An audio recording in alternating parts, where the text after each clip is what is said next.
Sākumā es izdegu, tāpēc, ka es nemācīju pateikt nē. Man nebija vēl tajā brīdī ģimenes, man nebija bērnu, un kāpēc es izdegu, tāpēc man šķiet, ka man visur ir jābūt. Un es te nedomāju tikai teikt jā tiem darbiem, kur man piedāvā finansiāli atdevi, es domāju uz pasākumiem, kur man aicina. Teicu visiem podkastiem jā.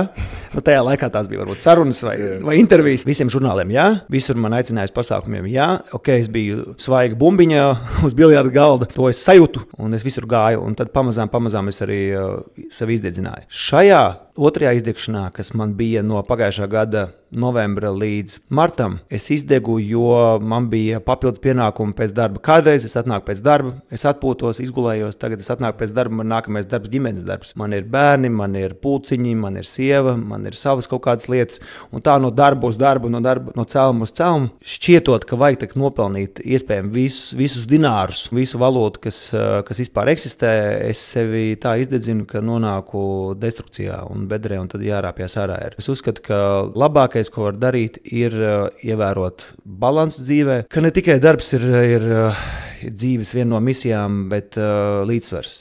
Līdzsvars, lai mentāli, fiziski es kā cilvēks justos labsajūtā un harmonijā, lai es celtos no rīta un justos labi.